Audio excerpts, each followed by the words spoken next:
You just realized your business needed to hire someone yesterday. How can you find amazing candidates fast? Easy. Just use Indeed. Stop struggling to get your job post seen on other job sites. With Indeed sponsored jobs, your post jumps to the top of the page for your relevant candidates, so you can reach the people you want faster. According to Indeed data, sponsored jobs posted directly on Indeed have 45% more applications than non-sponsored jobs. Don't wait any longer. Speed up your hiring right now with Indeed. And listeners of this show will get a $75 sponsored job credit to get your jobs more visibility at Indeed.com/kidsandfamily. Just go to Indeed.com/kidsandfamily right now and support our show by saying you heard about Indeed on this podcast. Terms and conditions apply. Hiring? Indeed is all you need. Astonishing Legends Network. Disclaimer. This episode includes the usual amount of adult language and graphic discussions you've come to expect around here. But in the event it becomes an unusual amount, expect another call from me. Welcome back to Scared All the Time. I'm Chris Cullari. And I'm Ed Voccola. And this week, this All Hallows Eve, the best day of days, we're going to celebrate by carving a path through the bizarre history of jack-o'-lanterns. And that's not all we've got lined up, all of flickering and glowing on the Scared All the Time front porch this evening. In addition to the wild myths and legends that grew into what we know as the modern-day jack-o'-lantern, we've lined up an entire patch of pumpkin-based crimes to talk about.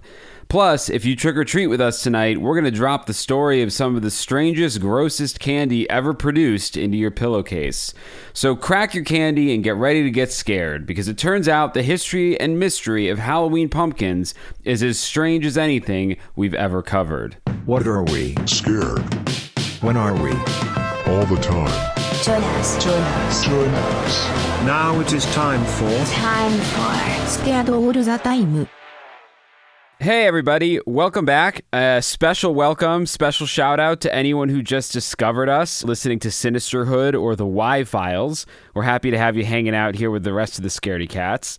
If you like what you hear and you want to get access to some bonus material, some live stream shows that we do, and exclusive merch, head on over to patreon.com/scaredallthetime to sign up for Scared All the Time Premium, where it's always a good time. And speaking of which, we'll be announcing a date for our live show this month in a few days, so keep an eye out for that. Those shows have been crazy fun, and I've got a lot of updates and articles that I can't wait to share with you guys this month. So eyes open, you'll get an email, we'll post everywhere. You'll know it's coming.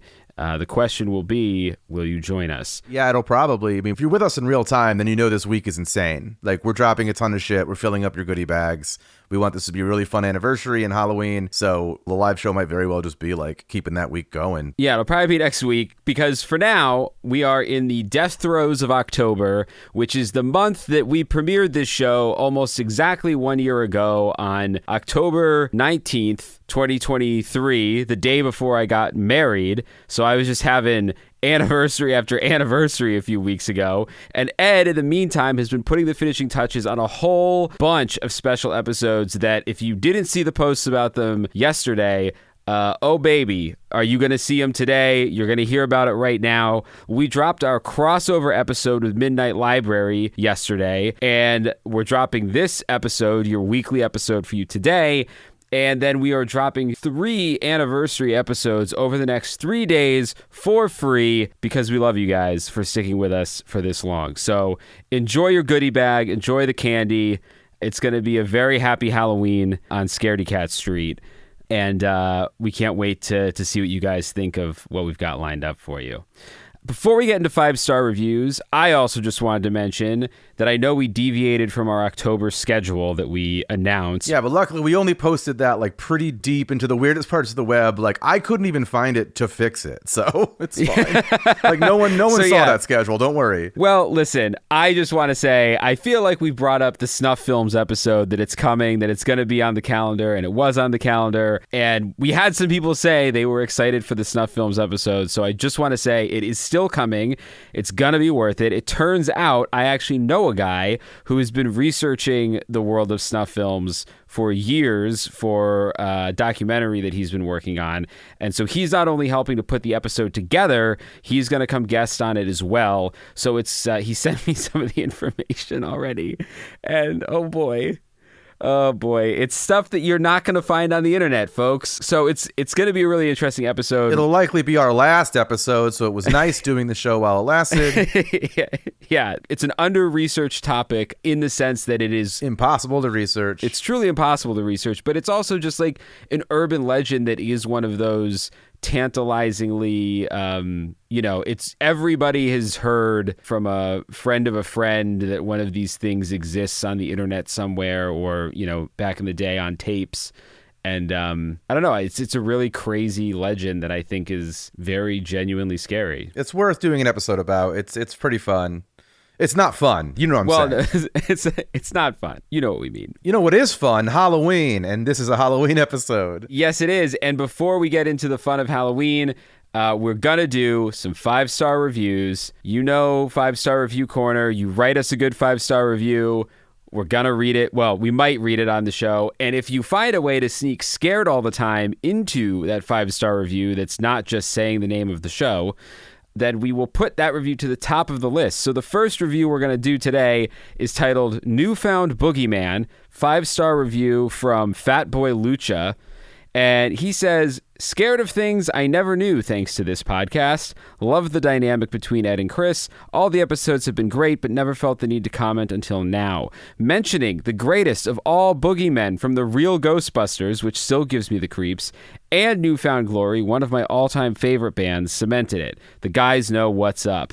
Yeah, we do. When you read this, go back and read the first word from every odd sentence for my sneaky plug. Time was due to write the 5-star review for 5-Star Corner. And sure enough, if you go back and read the first word from every odd sentence, it says, I am the Zodiac Killer. Does it really? No. Okay. I didn't hear any of those words in this review. No, it says scared all the time. So thank you, Fatboy Lucha, for leaving a 5-star review and sneaking Scared All the Time into it.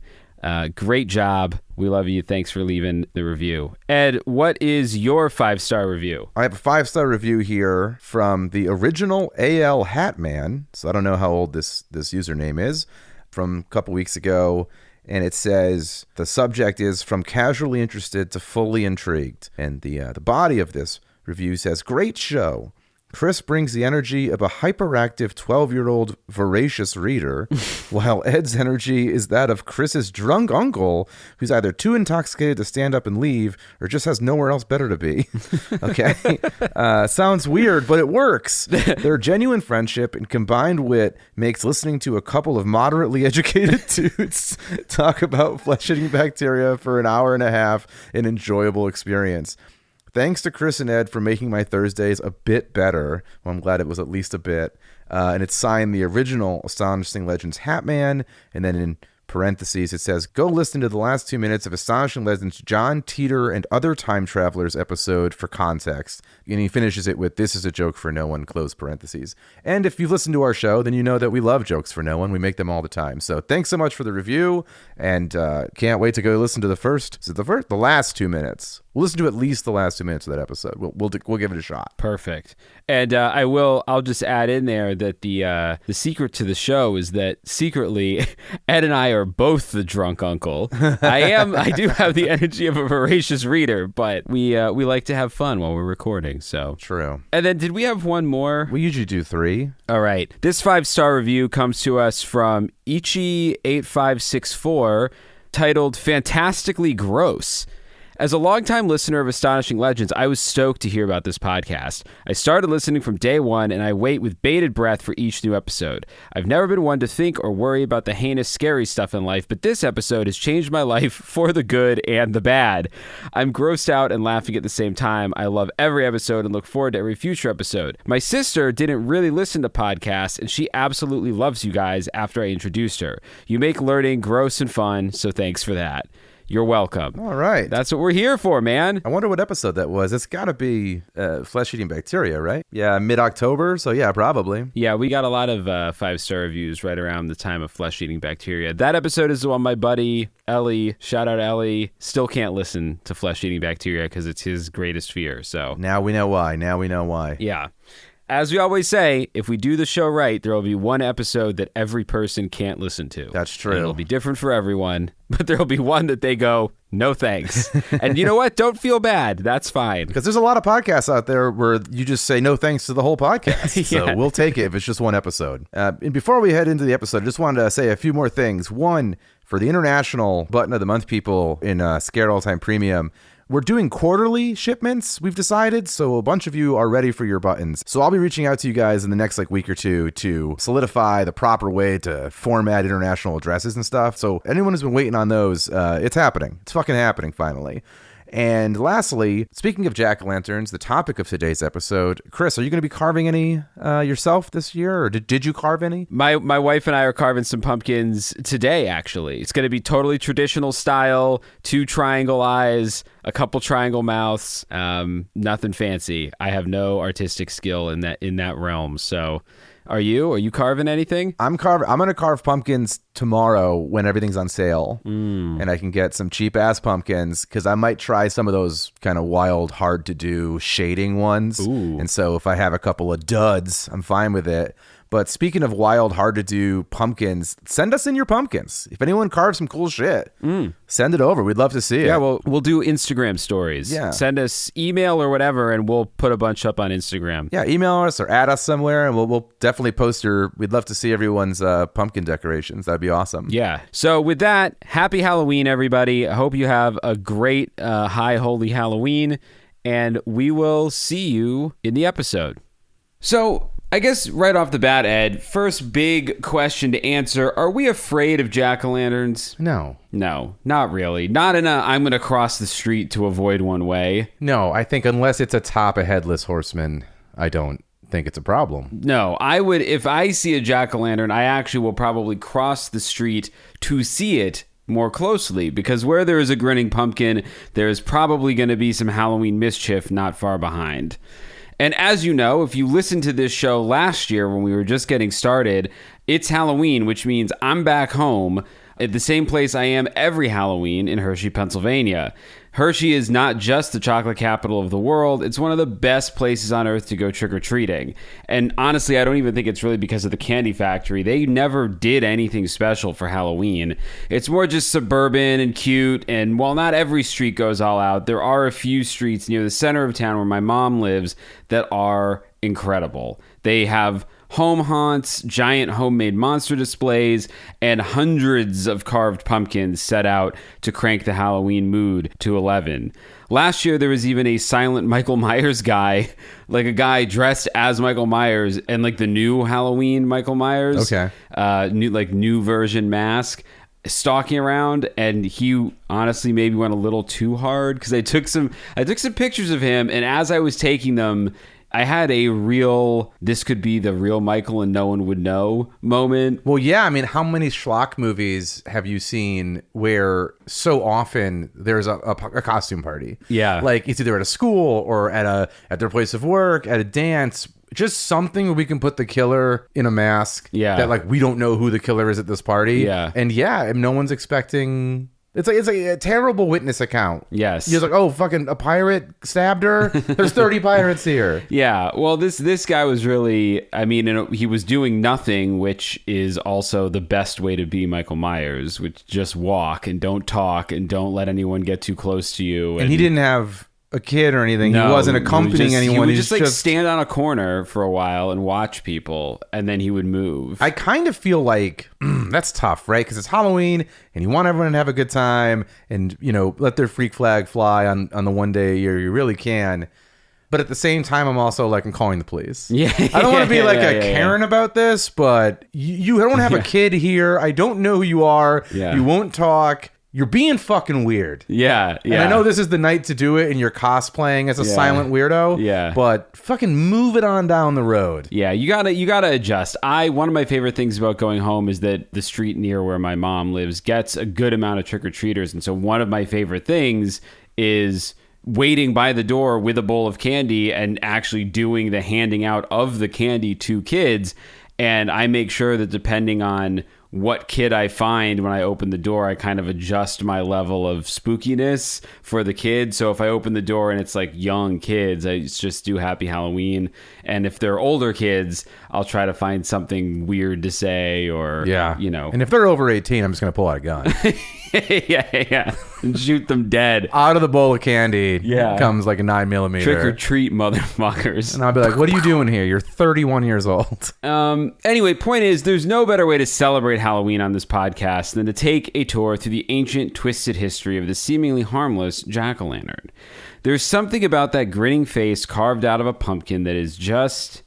I don't know. They can be eerie. I think maybe it's something about giving kids knives and helping them carve the slimy guts of a pumpkin out of it and then giving it a new face and putting it on display. There's something very primal and tribal about it. And while jack-o'-lanterns aren't really particularly scary in real life, they have become a sinister symbol that's been repurposed in pop culture as a catch-all for Halloween nightmares.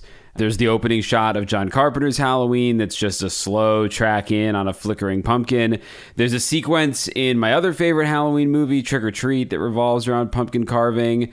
I remember there was a Goosebumps book called Attack of the Jack-o'-lanterns, though I don't really remember anything about it. It's like Killer Tomatoes, but more festive. Ed, you might know more about this one. Obviously, there's Green Goblin and his pumpkin bombs. Yeah, but which I have one here, too, actually, from my time working in Hollywood. That's awesome. Well, this is what I really want to know if you know. There's a whole other Spider-Man villain. Hobgoblin. Well, there's one named Jack-o'-lantern, right? Well, there's the new... Hobgoblin's got more of a Jack-o'-lantern vibe.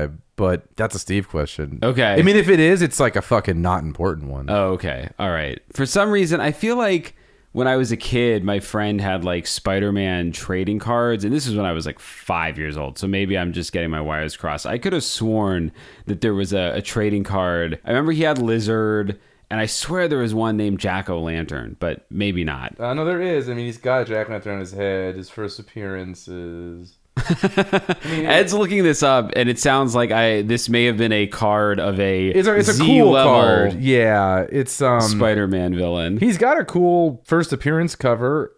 It's literally just a Green Goblin ripoff. He's got a glider, like everything. He's got a green suit, but he's got a flaming jack-o'-lantern head instead of, you know, the Goblin cowl or Mysterio bowl or something. Real creative, guys. Yeah, I'm willing to bet this issue came out around October. Yeah, they're like introducing our new Spider-Man villain, Scavenger Bird.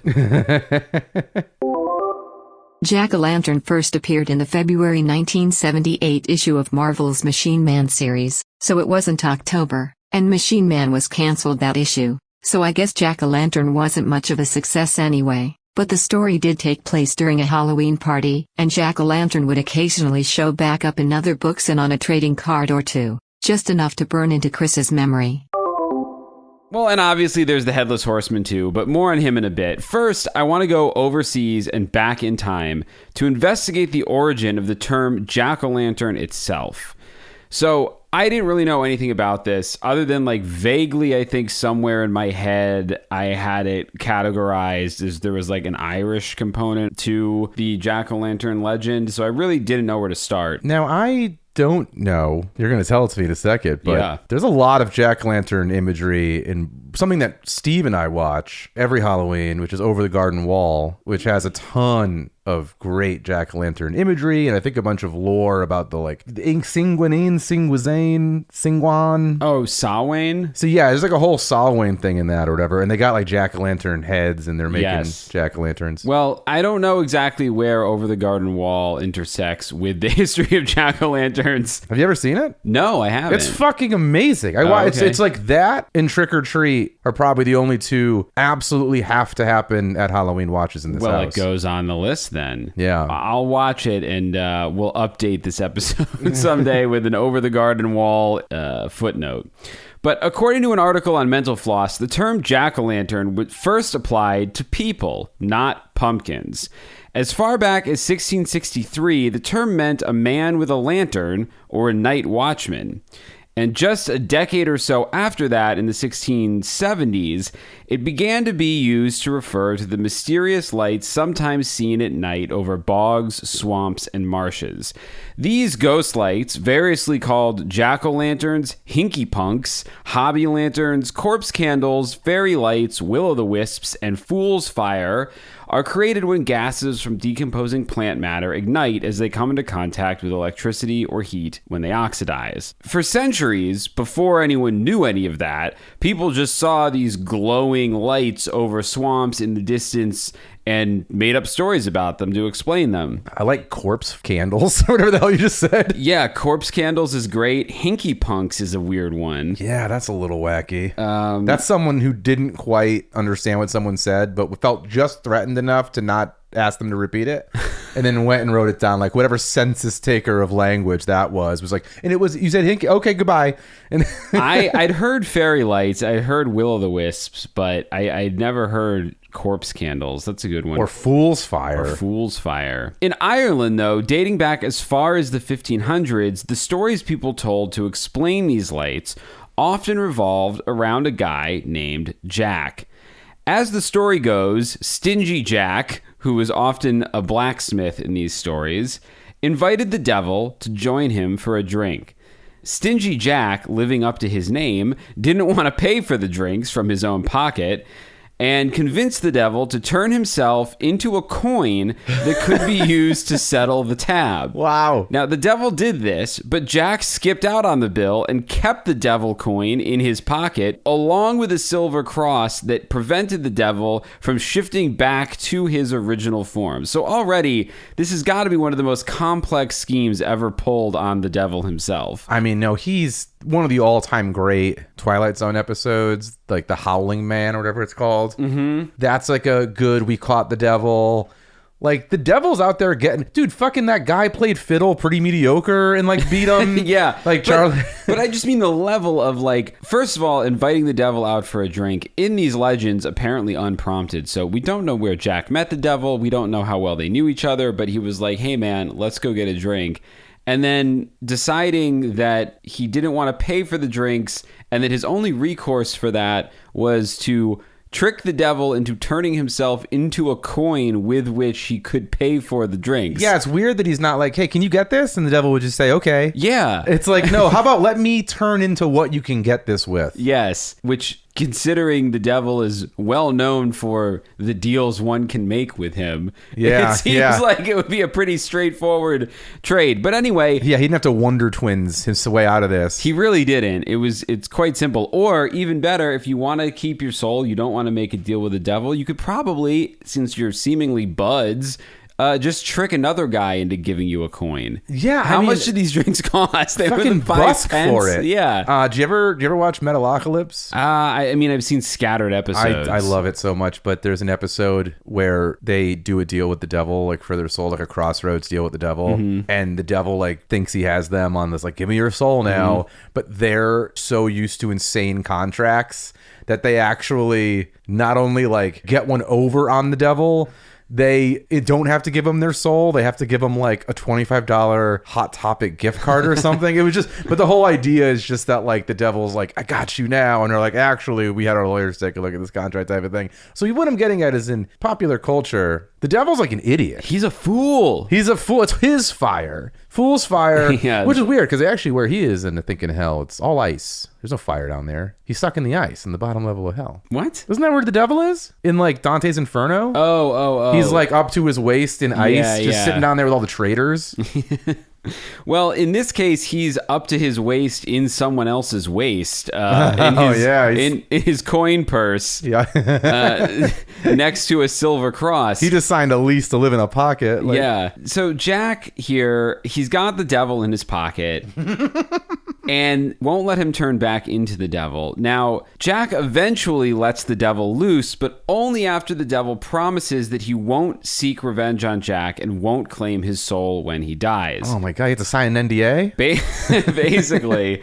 So now it gets even a little bit more complicated because after Jack has had this devil in his pocket, he irks the devil again by convincing him to climb a tree to pick some fruit, and then carves a cross into the trunk so the devil can't climb back down. Oh my God, the devil can't. He's having a real problem with crosses. Well, this is some real Bugs Bunny shit, and it's making me think the Irish devil is maybe less cool than the regular devil. Like, you think every nation has their own devil? I don't know. I mean, the guy in this story seems like a doofus. He's tricked twice by a guy who seems like a stingy drunk. Yeah, fool me once, shame on me. Fool me twice. I'm the actual devil. But also, this...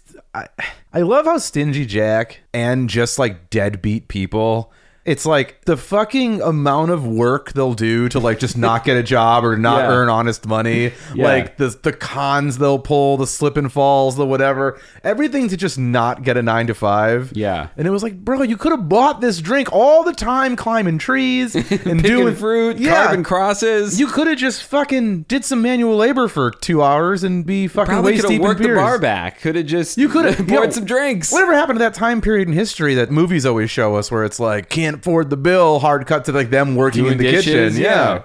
Well, anyway, Jack freed him again on the condition that the devil just eat this shit and not take revenge and not claim Jack's soul. So we've got a cucked devil. For real, dude. This dude fucking... But here's what I love about this story, because I think this is a great twist. And honestly, I'm claiming this. If you're listening, you're not allowed to use this. This is a great origin story, I think, for a mystery of the week type character on a TV show. So when Stingy Jack eventually died, he was so stingy that God wouldn't allow him into heaven. So he went to hell, but the devil was like, hey man, you made me promise you not to let you in here, so I'm not letting you in.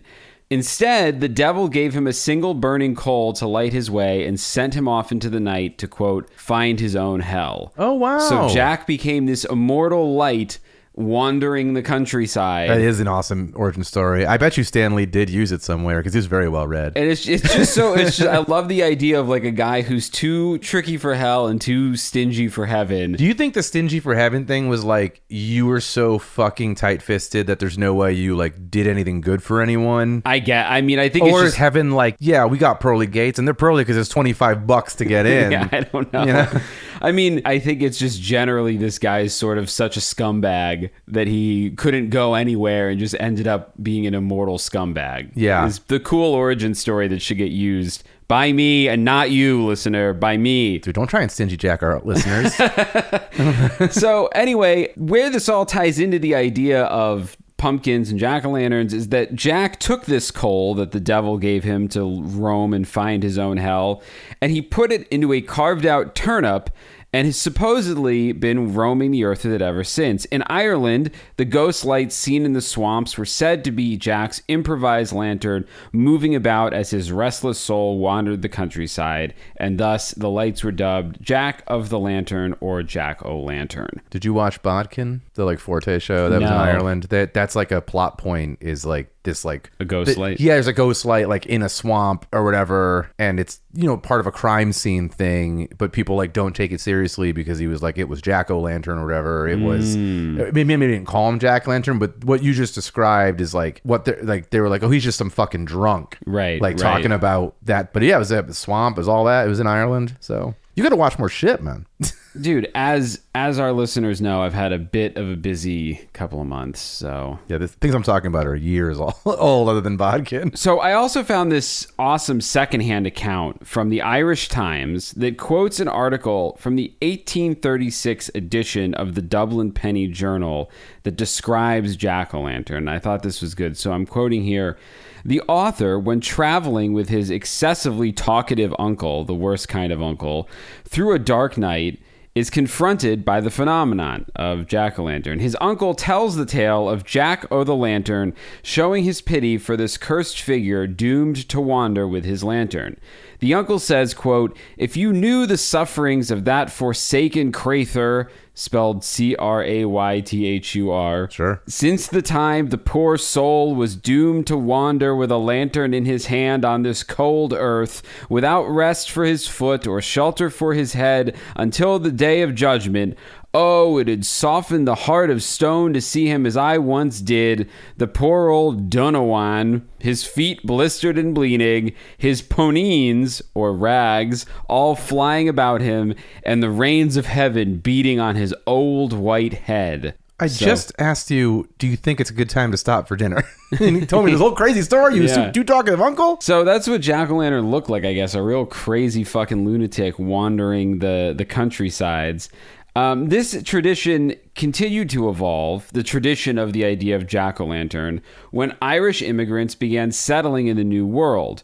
Making vegetable lanterns was a tradition of the British Isles, and carved out turnips, beets, and potatoes were stuffed with coal, wood embers, or candles as impromptu lanterns to celebrate the fall harvest. That's interesting, considering Europe does not go hard for fucking Halloween. Well, yet they brought it with them to the New World. They don't go hard for modern Halloween, but they do have a whole history of, harvest time legends and myths and rumors and that period of Samhain when the veil between the living and the dead grows thin. I think they don't have as commercial of Halloween. But these That's things... because they're from the lineage of Tight-Fisted Joe, whatever his name is. Stingy Jack. Stingy Jack. The whole nation of Stingy Jacks. You don't want to put up a fucking decoration or two? They won't hand out candy. They won't put up decorations. Ugh. And they're so close to Cadbury, which is delicious candy. They will carve these absolutely heinous-looking turnip faces, these turnip lanterns. Ed,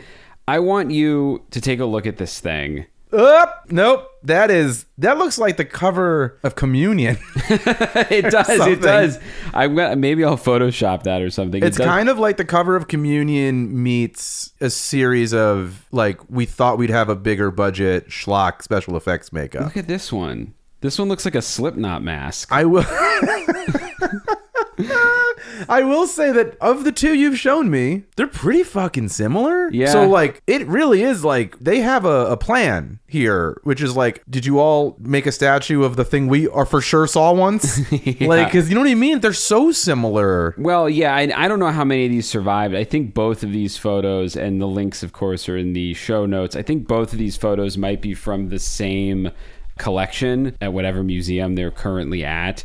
But no wonder that we transitioned to pumpkins. I mean, I guess part of it, too, is when you're carving a turnip, you don't have a ton of real estate, so the face becomes... very close together. Scrunched, and that's part of what makes it look so weird. Well, there was nothing next to that picture you showed me. I don't know if that was the size of a normal pumpkin or if a turnip's the size of a fist. No, you know turnips are pretty small. That's what I thought. I think it's the size of a fist, probably. Well, that's in Super Mario Brothers 2, in which case he holds them over his head. Yeah. They're fucking huge. Bloop, bloop. Apparently... as a prank, kids would sometimes wander off the road with one of these glowing vegetables to trick their friends and travelers into thinking that they were Stingy Jack or another lost soul, which it would work on me. Yeah. If I saw one of these fucking things flying out of the dark. No, forget it. In America, pumpkins were easier to come by and good for carving, and so they kind of got absorbed in the carved lantern tradition and the associated prank. Over time, kids refined this prank and began carving more complex faces into the pumpkins, which, if you ask me, I think if you ask either of us, may have diluted the prank to some degree. Because even if the face was more complex, it wasn't as creepy. No, those uncomplex, simple, monstrous, mutant fucking turnip heads you just showed me. But the thing that's different is I have never looked at a pumpkin, a carved pumpkin, and been like, that kind of looks like Charles or something. Those turnips, they feel like they should have names. Yeah. They look like that could have, like I said, that could have been before sketch artists, they had turnip carvers who were like, this is the man who stole our cows. Yeah. And then pumpkins just, are we getting to the unbelievable life that pumpkins have? What do you mean? I don't know, just kind of feel like September 1st. Pumpkins are such a, weird flex, but okay, gourd. In the sense that it's boom, people are lining up at Starbucks for the pumpkin spice latte. Pumpkin pies are going to come around the corner in November for Thanksgiving. Oh, yeah. Carve our fucking heads. If you have a pumpkin patch, you probably have nothing left over at the end of the year. It's got to be an amazing... Yeah, well, it's like Christmas trees or like... And I also think in LA, we see a lot more of it because it's the only thing that makes you feel like the seasons are changing. Yeah, like we need to lay that out. Yeah, like we need those pumpkins. We need that pumpkin spice. I mean, I succumb to the pumpkin spice trend because it's the only thing that makes me feel like it's fall now is I'm having all these pumpkin spice, which, let's be real, it's all mostly more like a vanilla, cinnamon. There's very little pumpkin flavor in a lot of that pumpkin. I found a seed in mine, so I don't know. No, I do. Yeah, it's true. Los Angeles is weird. Like if that 12-foot Home Depot skeleton wasn't in the yard with you, you'd think it was July. I'm sorry, you'd think it was July. Yeah. So anyway, kids refined the prank. They started carving more complex faces, which I'll also say one of the reasons I think these less complex faces are scarier is it's sort of, to go back to Michael Myers for a second, it's the simplicity, it's the blankness is part of what makes it so creepy. You know, once you put like the snaggle tooth in the smile, it's now a more specific image and thus less mystery can be read into it. Yeah. Do you remember the last thing you carved? Like what was the last face you chose? I usually like to do jagged teeth. Okay. Like I do like triangle eyes, triangle nose, and then jagged teeth because I'm not a very good pumpkin carver. Well, jagged teeth, they're also basically triangles. You took an all triangle approach. Yeah, all triangle approach. I did. Do you remember when I did? And it might be the last time I did any kind of pumpkin carving on the show I used to have. Everyone's the Worst. We did the Everyone's the Worst. Like I did the Everyone's the Worst logo. Yes, I in do a remember pumpkin, that. and it came out pretty good. Yeah, well, and I mean, I think if you take the step of like getting trace paper and whatever, like you can go to the store and buy those too. You lay them over a pumpkin. Yeah, face but that was my first time doing like a thing where you just kind of shave down parts, Yeah. so you just like create Yeah. an illusion, which has now gotten completely away. Like at that point, it's just my canvas. It has nothing Yeah. to do at all with faces or lore or scariness. People do super complex, super detailed, beautiful pumpkin carvings with like that shaving method where they're like really intricate and they'll do whole like portraits of Boris Karloff or whatever. Yeah. But yeah, then it's just a canvas. It's like, I mean, to me, it's, you know, I always go back to the simplicity of like, you know, I want to, you're stabbing a knife into the pumpkin, you're drawing a couple of lines with it, and then that's it. Yeah. You just realized your business needed to hire someone yesterday. How can you find amazing candidates fast? Easy. Just use Indeed. Stop struggling to get your job post seen on other job sites. With Indeed sponsored jobs, your post jumps to the top of the page for your relevant candidates, so you can reach the people you want faster.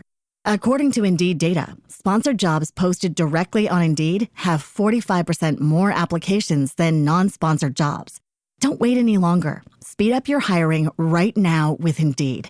And listeners of this show will get a $75 sponsored job credit to get your jobs more visibility at Indeed.com/kidsandfamily. Just go to Indeed.com/kidsandfamily right now and support our show by saying you heard about Indeed on this podcast. Terms and conditions apply. Hiring? Indeed is all you need.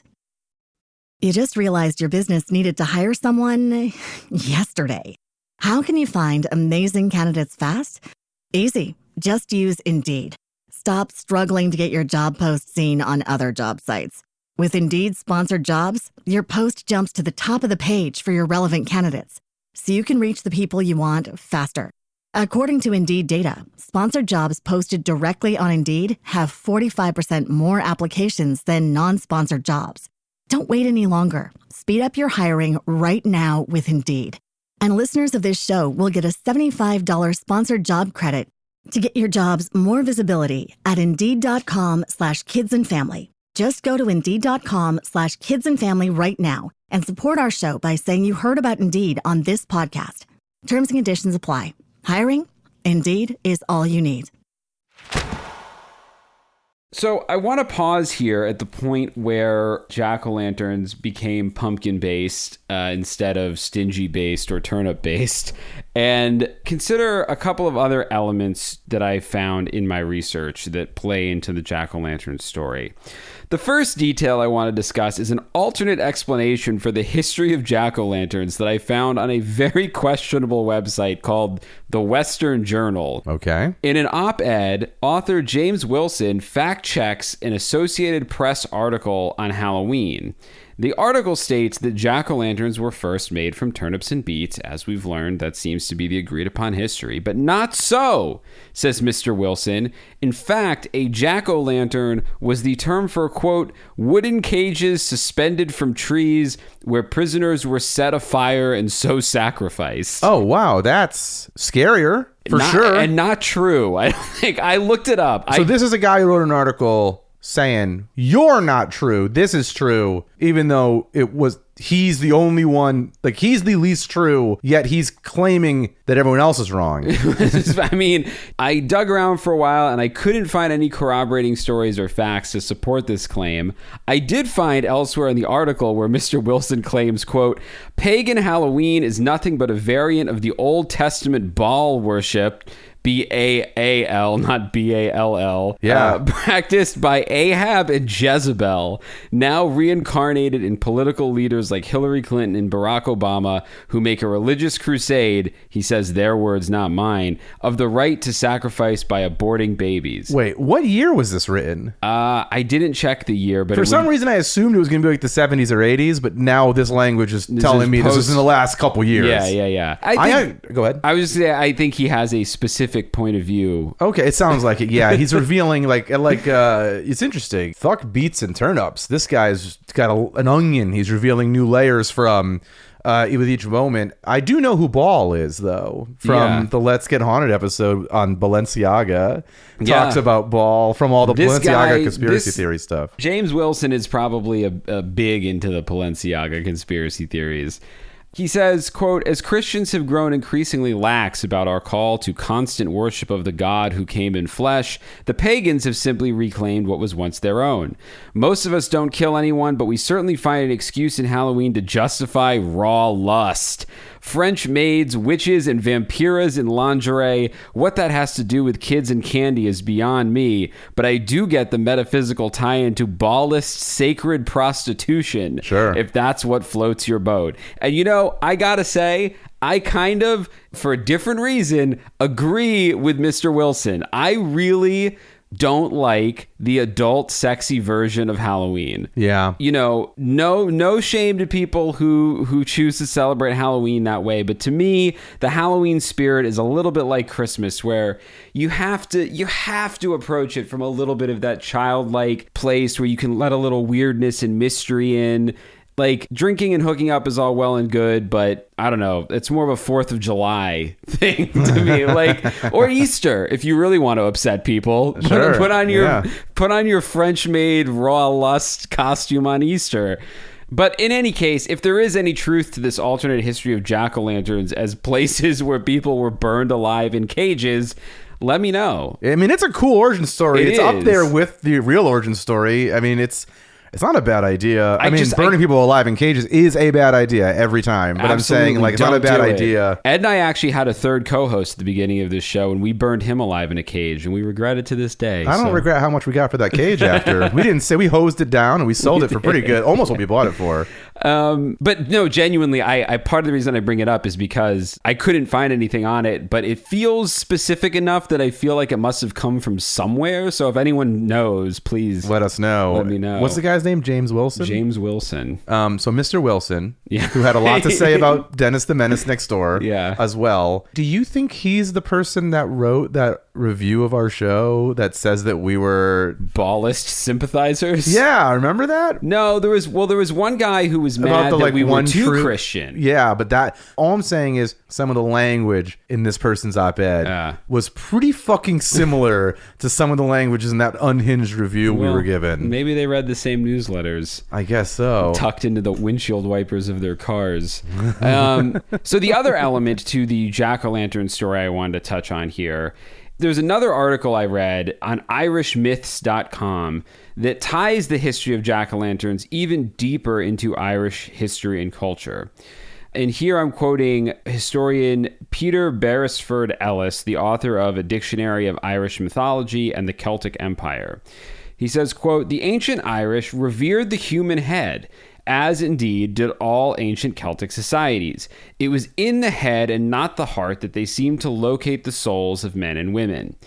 IrishMyth.com tells us that, quote, in Celtic enclaves of Northern Europe, e.g. Ireland, Scotland, Wales, the Isle of Man, Cornwall, Brittany, the carving of human faces into round fruits and vegetables has been going on for thousands of years. It's a tradition that likely evolved from the Celtic custom of head veneration. Okay, what? Wherein the severed heads of one enemies were taken as war trophies.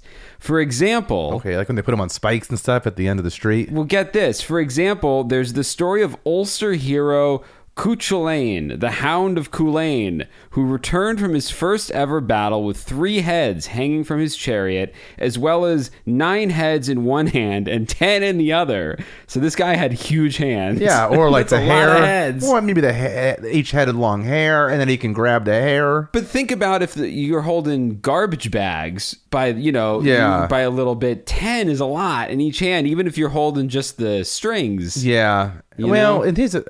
Who's driving the chariot? Like he's got he's got both hands are full of heads. I assume if he has 9 heads in one hand and 10 in the other, he also probably has a slave. Oh yeah, or so a couple. The slaves, and or also, a couple. fuck, even if I'm not his slave, he's like, grab that for me. I'd be like, well, did those 9 people say no? So yeah, I'll do it. Whatever you need, pal. Seems like you're in the business of taking heads. So these 9 heads in one, 10 in the other. These he brandished at the hosts in token of his valor and prowess. Meanwhile, in a story called The Destruction of Da Derga's Hostel, the warrior Conall pours water into the mouth of the High King of Ireland, Conair Moore's severed head, and the head thanks him. Oh, polite head. Very polite. Yeah. Very polite severed head. It's like 8 heads in a duffel bag shit. Especially, I feel like, and not to generalize, I don't feel like the Irish are usually noted for being so polite. I can't, look, they like to have a laugh. Okay, that might come off as gruff. I don't know. I feel like anyone who had their head cut off, you have to be an exceedingly polite. I'm a very polite person, generally, I think. And if someone chopped off my head and poured water in my throat, I don't know that I'd thank them. Yeah, but you'd probably apologize on, you'd be like, sorry, I'm a heavy apologize. head. Oh my God, I'm so sorry. I'm so thirsty. Can I have a little more? I'm so sorry. Yeah. Quote, ancient historians Livy and Diodorus Siculus both recount instances of Celtic warriors hanging the severed heads of their slain foes from the necks of their horses. Siculus further notes that especially distinguished foes were given the royal treatment. Their heads were embalmed in cedar oil and displayed with pride to visitors. This is my favorite fact from this section. This practice is also reflected in the ancient Irish tradition of creating brain balls, wherein the brains of enemies were hardened with lime and used as slingshot projectiles. The most famous brain ball was made by Conall Cernach from the brain of Leinster king Mesgrega. This brain ball was stolen by the Connacht warrior Ket Mac Magach, and there's no fucking way. Used to kill Conchobar Mac Nessa. Oh my God. All of which sounds fake and like I'm making it up on the spot, but is historical fact. So, dude, we're gonna get so many fucking brain balls shot at us from fucking Dennis the Menace style slingshots because Irish people are gonna be like, there wasn't one correct pronunciation in that whole John begets Susan. You know what I did pronounce correctly though? Brain balls. And let's not overlook the fact that those are the coolest weapons I've ever heard of. I just think it's, I mean, these are people who gave birth to Stingy. To Stingy Jack. To Stingy Jack. So these are like use every part of the buffalo people, maybe. I guess. But how cool to make basically like slingshot ammunition from the brains of your enemies. I just feel like leave the heads where you found them. No, take them. I say take them. Do you know what? There's projectiles under all of our fucking feet. Any guy who's ever plowed a field and is like, oh, another rock, another rock, another rock. Brain balls are living in the fucking ground. You don't got to go looking for brain balls. Well, you don't look for brain balls. You make them. Did you think that's why I'm not an organ organ donor? People back then needed things to do. That's why I'm not an organ donor. Why? Because someone's going to make marbles out of your guts? No, my brain. Out of your brain? Anyway, all this came to a head, during the Celtic festival of Samhain, when it was believed that souls from the other world were able to cross over to the land of the living. Looking for their brain balls. Their stolen brain balls. To fill their head with a rattling with brain balls. You made a ball out of my memories. Man, they must have been fun to play Hungry Hungry Hippos with. Ugh. Armed with a plethora of root vegetables from the recent harvest, as Samhain marked the end of one pastoral year and the beginning of the next, ancient peoples carved frightening faces in an effort to ward off restless souls. And since the 1800s, there has been a continued scattered evolution of the jack-o'-lantern term. In 1837, the Limerick Chronicle, which is a real leprechaun-ass name for a newspaper, Sure. refers to a local pub holding a carved gourd competition and presenting a prize to the best crown of Jack McLantern. The term McLantern also appears in an 1841 publication of the same paper. So that was a precursor to, or I guess an offshoot of the jack-o'-lantern. They could have been Jack McLanterns if that had caught on. According to the Irish Times, the first definitive reference to a pumpkin jack-o'-lantern carved in celebration of Halloween occurred in 1886 when a Canadian newspaper, the Daily News, which is a much more normal name for a newspaper than the Limerick Chronicle, reported the following, quote, "The old-time custom of keeping up Halloween was not forgotten last night by the youngsters of the city. There was a great sacrifice of pumpkins from which to make transparent heads and face, lighted up by the unfailing 2 inches of tallow candle." However, it should be noted that the first image of a pumpkin jack-o'-lantern appeared nearly 2 decades prior to this in the November 23rd, 1867 issue of Harper's Weekly. It was published alongside an article titled "A Pumpkin Effigy," but, and this is an important but, the article did not refer to the carved gourd as a jack-o'-lantern or a Jack McLantern, nor did it reference Halloween. And the image itself is pretty creepy, almost creepier for the fact that it doesn't reference Halloween. Look at this, Ed. Okay, I'm clicking, I'm opening. Now, if a group of children is doing this on Halloween, I'd say, okay, that's cute, but it makes sense. I still don't have my glasses from the accident, and they're getting made. Everything takes forever, I guess. Is one kid holding a head? No, that's a hat. Okay, now that it's closer to my face. So are they? Is it just a jack-o'? Because this is a traditional jack-o'-lantern, like triangle eyes, triangle nose, triangle everything. But I just don't know if it's like on a stump or on a kid. Like, just tell me what the fuck they're doing here. I can't. Well, it's so iconically Halloween. Like, if someone just showed me this with my glasses on, and they said, "What do you think the title of this etching is?" I would say Halloween. Well, yeah, we're looking at 3 kids surrounding a stump with a very evil looking Halloween pumpkin on it, and another kid clutching his sister or mother and looking on at the pumpkin in fear. And yeah, it's actually gorgeous. It is, but my point is, it's very frightening to have nothing to do with Halloween. Well, is it titled "The War Is Over"?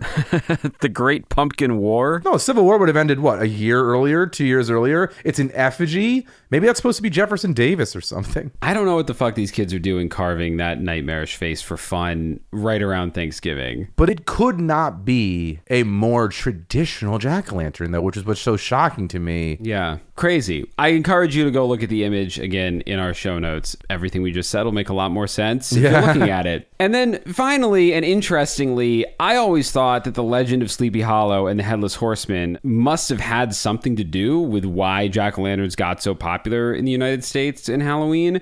But when I went back to check the original story, which was published in 1820, it only mentions a shattered pumpkin discovered next to Ichabod Crane's hat the morning after his encounter with the horseman. The story never actually references jack-o'-lanterns or Halloween. Creative license. So, well, I assume license? that must be an invention of Disney with the famous cartoon. And maybe that's the first time that he had a pumpkin head. Yeah, I mean, Disney is responsible for a lot of things that we now think is the thing. Yeah. So, yeah, maybe. So it's a creepy... It was. I always assumed that there was more of a Halloween legend element to that, and there really wasn't. There was a fall-time gourd pumpkin piece, but not really inherent to the story in any way. So I guess you're right. Yeah, thanks Disney or whoever. I don't have it. I don't know. Yeah, I don't have it in front of me, but like the whole thing about how lemmings follow each other off a cliff. Mm-hmm. Oh yeah, Disney invented that for the documentary thing. Yeah, and it was like they had like lemmings on a Lazy Susan that was like hidden on a Lazy Susan. I don't know if they really just threw those fucking things off a cliff, but like that was an invention of that documentary. Which it shouldn't be called a fucking documentary then. Yeah, if you've manipulated it that much. Well, that's every documentary though. But I mean, almost every documentary. Well, that's true. That is manipulated to almost to a Herzogian extreme. Because they're telling you like, look at this thing we caught in nature. I'm like, right. You really fucking did it. Yeah, I bet whatever just like cigarette smoking PA was chucking those lemmings off the cliff. Probably got promoted. Yeah, that was Jeffrey Katzenberg. That was Jeffrey Katzenberg. Which exec or got his start in the industry as the guy who threw the lemmings off the cliff in that Disney documentary? God, that would we'll never know. Well, no, with my luck, that would be like the $1 million question on Who Wants to Be a Millionaire. Yeah, and that's like phone a friend. Be like, I don't fucking know, and give me like some asshole answer, and I'll be like, I don't know. Yeah, D. Jeffrey Katzenberg, and then Regis Philbin. Is he still with us? Regis Philbin? Yeah. No. R.I.P. God bless. R.I.P. God bless. I think Regis has passed. And Regis would say, I'm sorry. Yeah. Did you know the first guy to win $1 million on the American Who Wants to Be a Millionaire is from Connecticut? I did not, but I think I watched it. Yeah, he called his dad, remember? Yeah. Because he still had like 2 lifelines left, and he was like, I want to phone a friend. And Regis was like, all right, who do you want to call? And he's like, I want to call my dad. He's like, call your dad. And then he did. And he's like, hey, Dad, I don't need any help. I just want to tell you I'm going to win $1 million. Oh, right. Yeah, it was like such a baller move. Yeah. Fun times, man. What happened to the early 2000s? They're gone. They died. They're along behind with us. Regis. Yeah, they went into a quagmire of a war in the Middle East. Well, unfortunately for this show, unlike the quagmire in the Middle East, jack-o'-lanterns don't really cause much death and destruction in real life. If anything, they've become symbols of welcome on Halloween night. If the jack-o'-lantern is out and lit, it usually means the house is open for business and you can get that candy. They're actually more dangerous in their original form, the pumpkin, the faceless, boring, bland pumpkin. And why do I say that? Because in all of my jack-o'-lantern research, the most dangerous tales came from pumpkin patches pre-carving. That's crazy. In my mind, a pumpkin patch is where you go to like meet a wholesome partner. Well, you can meet a wholesome partner at a pumpkin patch, but you can also almost die a lot of different ways. That's also dating. You're just describing dating. So we're both describing dating. It's true. Ed, have you ever heard of pumpkin chunkin'? Pumpkin chunkin'. Usually spelled in this case as Punkin. So pumpkin chunkin'. Pumpkin chunkin'. What is that, a position? Yeah, it's something that happens after the end of a good date. You go pumpkin chunkin'. No, it's an event that takes place, I think, all over the country, but is most famous for an event in Delaware where people, and I'm taking this from an official description, quote, launch pumpkins as far as they can using enormous hand-built machines, catapults, air cannons, trebuchets, and more. I don't think you need that N in chunkin' then. It could just be pumpkin chuckin' or pumpkin chuckin'. I don't know how it became stylized this way. It's a fucking nightmare. Well, the event combines strength, engineering skills, and pure lunacy and has the kind of dedicated following usually reserved for more moneyed sports. The event, and supposedly it started this way, there's a lot of local legends about this, but the event supposedly started with 4 Delaware guys trying to one-up each other in a blacksmith shop 29 years ago. I love it. That's how so many things like 24 Hours of Lemons or this, or the movie Basketball. What's 24 Hours of Lemons? You've heard of 24 Hours of Le Mans, the race? Yeah. It's like that, but you have to do it with cars that are under $1,000. Oh. And it was just like, that's fun. Some regular dude started it, but now there's like national chapters and it's all over the country. And yeah, it's a pretty big deal and it's got crazy rules. Right. But I'm saying like this thing you're talking about, the movie Basketball, the Red Bull thing, the Red Bull wagon thing, where they anything that just kind of started as something stupid and then turns into this like, oh my God. Like this podcast. Yes, exactly. I really want to go to it. It can't be good for the environment. In Alaska, there's like this car tossing event where like you wait at the bottom of what is like a mountain basically, and at the top they just attach cars to, I don't know, some sort of winch system that just launched the car off a cliff. Well, that's a trebuchet, right? The winch system that like... Yeah, but it's not. They don't put it into a like medieval trebuchet. Yeah. I'm just saying it's more... They just... Honestly, though, I think they actually just fucking hold the gas pedal down and they just put a fucking rope keeping the steering wheel straight. But it's just people sit at the bottom like a mountain and it's like, woo, look at the way that one smashed. Amazing. But they do that all day. And I don't know who cleans it up. And I don't know if it ever like hits people, but we gotta go. We gotta go. That seems like a super fun, very American thing to do. If you run the car chucking event in Alaska, we'll help clean up if you get us tickets to go. I don't think it costs anything. Oh, okay. Well, then we won't help clean up anything. So apparently these guys were trying to one-up each other, and after anvil tossing proved too hard on their backs... Oh my God! That's something you do once, right? No, it could not have have taken very long to have proved too hard on their backs. They turned to a lighter type of ammunition, pumpkins. Riffing on their surroundings, they challenged each other to build medieval-style pumpkin tossing machines and to meet at a local field the weekend after Halloween, when pumpkins are free and plentiful. When the day arrived, 3 machines rolled up to the firing line. Quote, they were built out of spare parts, garage door springs, twisted ropes, whatever they felt would propel the pumpkin the farthest. The longest throw that year was about 114 feet. They vowed to do it again the next year and then the next, and thus was born the annual World Champion Pumpkin Chunkin', or WCPC for short. Most of the years of the Pumpkin Chunkin' event went off without a hitch, but after a few accidents in the 2010s, the future of the event was already on shaky ground before disaster finally really truly struck in 2016. Oh, so we can't go. No. This event's no longer with us. No, this event is no longer with us because a person is almost no longer with us. I'm reading here from an article posted on DelawareOnline.com. Quote, Delaware's world-famous Pumpkin Chunkin', back after a 2-year hiatus prompted by an accident and lawsuit, turned dangerous Sunday afternoon when an air cannon firing a pumpkin broke apart, injuring a man and woman, according to Delaware State Police. Yeah. The 39-year-old woman, who state police initially reported had died, so you know it was bad. Oh my God. No one could have survived what we just saw. Yeah. So send over a couple bags. Take your time, boys. Is listed in critical condition at Christiana Hospital in Stanton. Judges had already seen about 10 air cannons fire pumpkins more than 3,000 feet using compressed air when the trapdoor of the air cannon, named Pumpkin Reaper, tough name, all things considered, flew off when it fired shortly before 2:40 p.m. on Sunday. As people were running away from the cannon, which sent large pieces of material into the air in all directions, a person was struck in the head and face at the event site.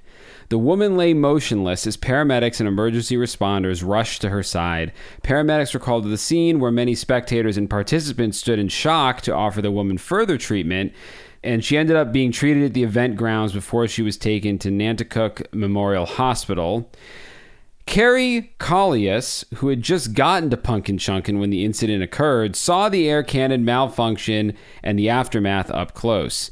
The cannon, Pumpkin Reaper, again, you're asking for trouble here, was registered to 21-year-old Will Shell, the grandson of Dominic Daffner, who said Saturday he and his grandsons were competing against each other in the event. Crazy enough, I dug a little deeper on the victim here, and she is actually a television producer. Oh, wow. Named Suzanne DeKessian, who was chronicling the 2016 World Champion Pumpkin Chunkin' for the Science Channel. According to CNN, her memory of the explosion is hazy. She ran as a large metal plate flew toward where she and other TV crew members were standing. For a split second, she turned to see where the debris might land, and that's when the plate struck her head. Oh, I don't like that. So, because there's one thing if it's a sudden death, where it's like, oh, that's an interesting cannon. Oh, yeah. And it's another thing. Apparently, we're like, how far?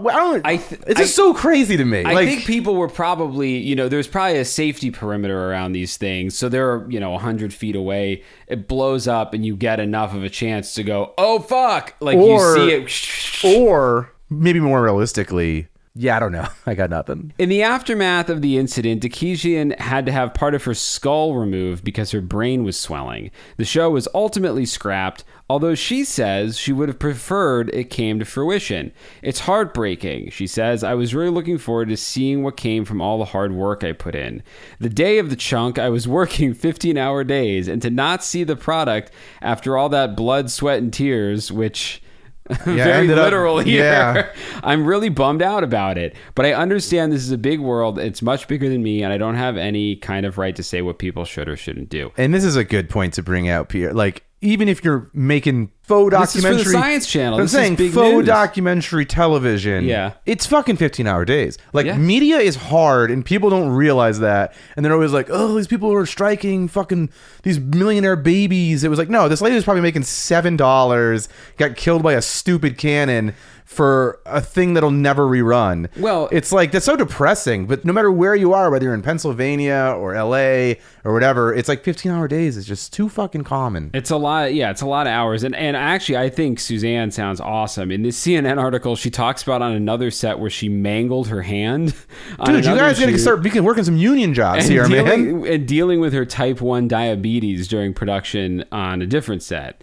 This is the quote that made me think she's really one of us, Ed. She said, quote, "I like covering stories that show the spectrum of America's quirks, and there's a lot to learn from each one. I've enjoyed the adventure, and, you know, life is dangerous. You can't let those concerns stop you from living it well and fully. It's a big, big world, and it's an interesting world, and I want to see as much of it as I can. I don't think anything is going to change that." That is awesome. So, hell yeah. She's great, but she needs to realize, maybe do a couple stories where you're not 10 minutes away from becoming brain balls. Yeah, I was going to say, I'm glad she survived. We didn't have to add her to Sudden Death Part 2. I'll also say, if we ever do a television show of this podcast, she's now on my list of producers. She's still working.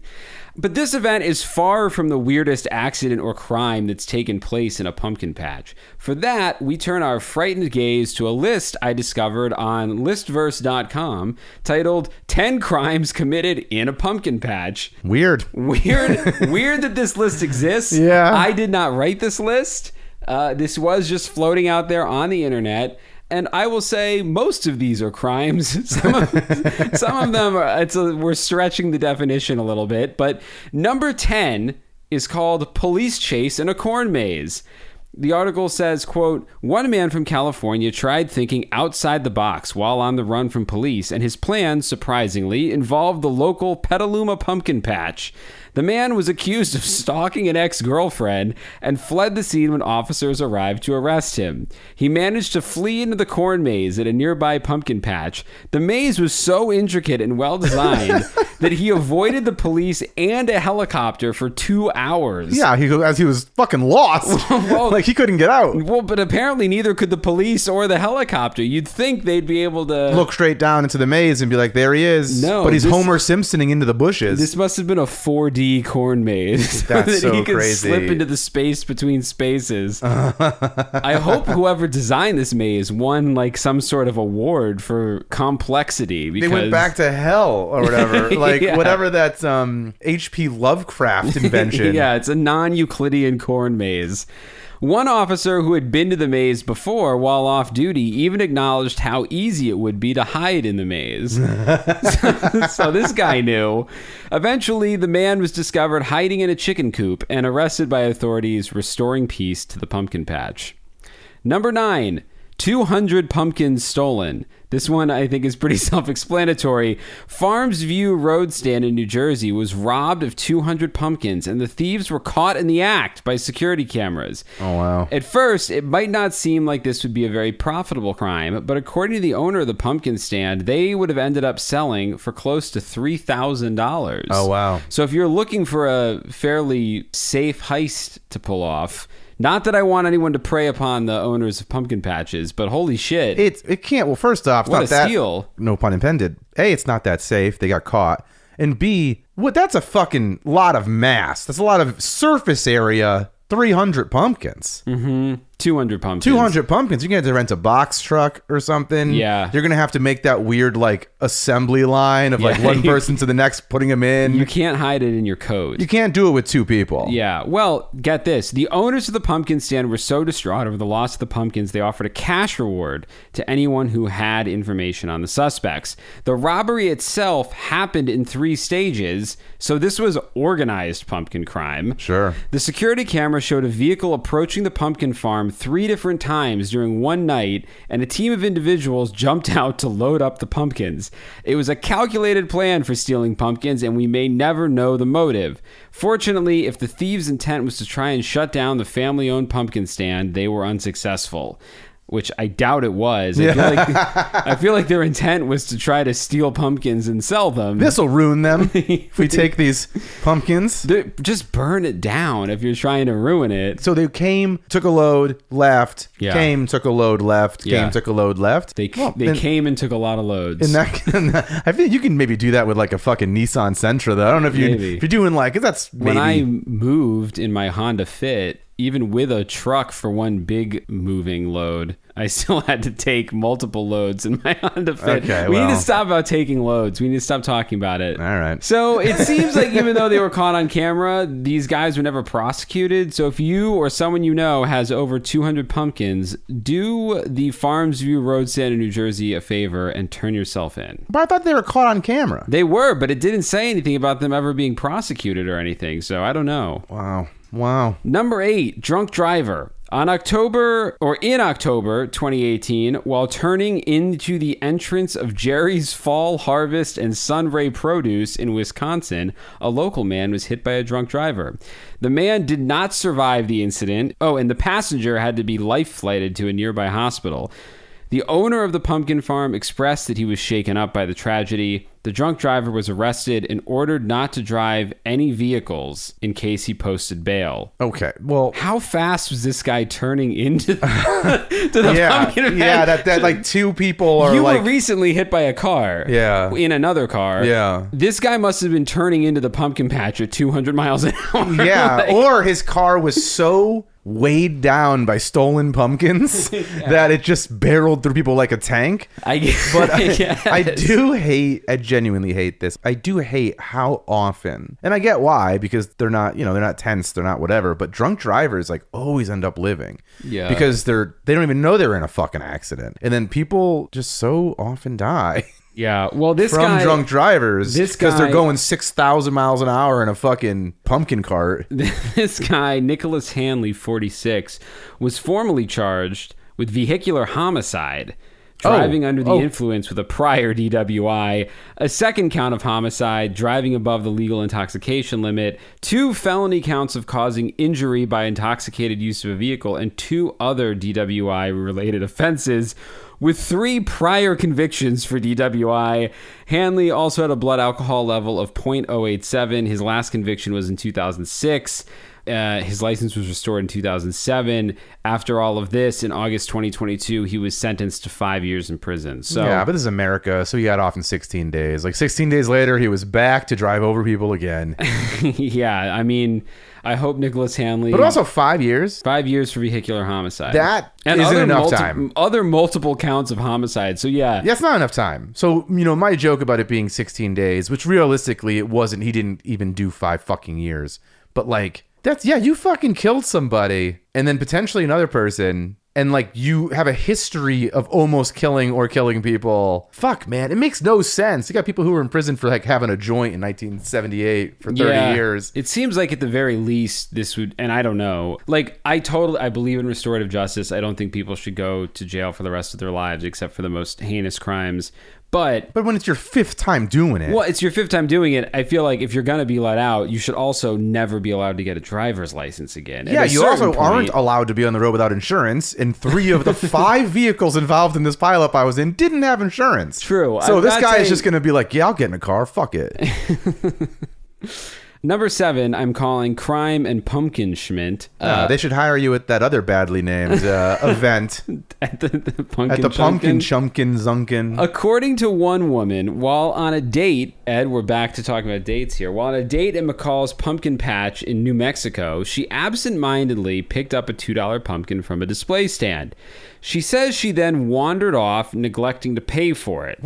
Is this Winona Ryder? After being confronted, Ms. Ryder reported that she was that she offered to pay for the pumpkin, but her request was denied, and she was escorted from the property in handcuffs. And this is where it turns into a real nightmare for this woman. She got 24 years. She got a 24-year sentence. I mean, so because it was her first offense. The situation escalated even further when the couple, I guess the guy got roped into this, appeared in court. The presiding judge decided to rule based on the intention to steal and not the dollar amount of the item, which again was $2.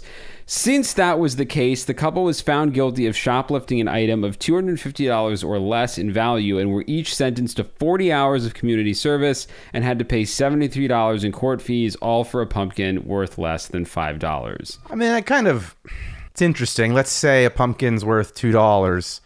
This other pumpkin crime where it was like, you're moving $3,000 worth of pumpkins, feels a little bit like how the cops are like, we took this cocaine off the street with a street value of $2 million. And it was like, what are you talking about? Like, that's just cop lingo of how expensive things are. Well, maybe that's what the guys were stealing the pumpkins for, was to fill them with cocaine and then move them. But it just seems like, this is $3,000 worth of pumpkins. It was like, well, here's the next story where a pumpkin costs $2. Yeah. I mean, I don't know maybe why it was a this small pumpkin. I don't know why this lady had the book thrown at her when they're really lenient with a man who drove 64,000 miles an hour into a pumpkin patch and killed a bunch of people who need to be airlifted out. Yeah. And then this lady was like, hey, where are you going with that? Yeah. You're going to prison with that. They threw the book at her. Yeah, dude. The Necronomicon and at then her. Number 6, another chase through another maze. 2 brothers ended up in a dangerous situation while playing in a corn maze on a California pumpkin farm. The boys had been having fun in the maze and became separated from their family. After a while, the younger brother noticed 2 suspicious men following them. Before the kids could lose them in the maze, the boys said one of the men grabbed the younger brother by the arm and tried to drag him away. Fuck that. To defend his sibling, the elder boy kicked the man, quote, in the crotch. Good. The boys managed to flee from the maze into the pumpkin patch to find their family and call the police. That's all that it says, and I think this one's maybe the actual scariest one on here. Can you imagine being a kid in a corn maze and a guy starts trying to drag you away? No. You're already lost in the maze, presumably, because it's a maze. Yeah. And there's just a fucking psycho. I don't know these kids, though. You know what I mean? They could have just stolen a display pumpkin. Oh, I see. And it's actually security guards saying, get over here. That's worth $2 and the rest of your life in prison. But they got away. They kicked him in the dick. This doesn't sound like that. This sounds more like... No, Predator. This is a Predator. This is Predator. This is 100% a fucking pumpkin maze Predator. State of California. It's in shambles. So that's all we know about this case. But that's really frightening to me. And actually, I'm kind of surprised we've never seen something like that done well, at least in a movie. I'm sure there's something like it in a schlock movie, but like a getting lost in a corn maze and getting stalked by a guy is a pretty creepy thing. Pumpkin patches, look at what we got. You try and drive into them, you're going to die. You try and walk through them, you're going to fucking get snatched. You try and go there just to enjoy it, there's going to be a stalker. Like the other person was a creep-ass stalker peering around. I think, you know what? Pumpkin patches during the day only and on the perim. Only the perimeter. Number 5, this one gets political. Bert's Pumpkin Farm in Georgia found itself front and center of a high-profile court case where a journalist was arrested for filming at a political rally, which I guess the rally was taking place at Bert's Pumpkin Farm. Okay. Tensions grew during the rally at the pumpkin patch as one of the political candidates asked the journalist why she was filming. Well, it's a fucking political rally. It doesn't seem... There seems like a lot of people should be filming. Yeah. Growing uncomfortable with the confrontations, the property owners decided to have local law enforcement step in. The journalist reported having permission to film and did not stop, resulting in her being forcefully removed. Chaos began to unfold as the officer did not respond to the woman's calls for him to identify himself as a member of law enforcement. This caused a scuffle that resulted in her, the journalist, being taken into custody, which all sounds kind of like I guess she's on private property, so maybe it's not impinging on her freedom of speech, but still... Yeah, what kind of political rally are you holding? The political rallies are held for publicity. Yeah. I need to speak to the people. I need to get my message out about what my plan is, One would assume. And so, it's weird that they have like a blackout on that. And then officers who won't identify themselves. I think you just stumbled into like an Illuminati meeting. Yeah, was his pumpkin patch at Bohemian Grove? Yeah, for real, dude. But also, I hate anyone... I'm not saying that this was what this person was doing, but you ever just like watch those videos online of like the most obnoxious people in the world, people who are like filming, and it's like, it's my right, I'm on a public road, and I'm allowed to do this. I'm like, if you get fucking pushed off that sidewalk, I'm not really empathizing with you. Yeah, there aren't any details in this story about how this person was behaving and to what degree she was a journalist or just an annoying person with a camera being annoying. But I think what I'm talking about is usually like on a sidewalk, someone's walking out of a hairdresser, or like they walk onto like police property and they try and be obnoxious because it's like, it's my right, I'm a taxpayer.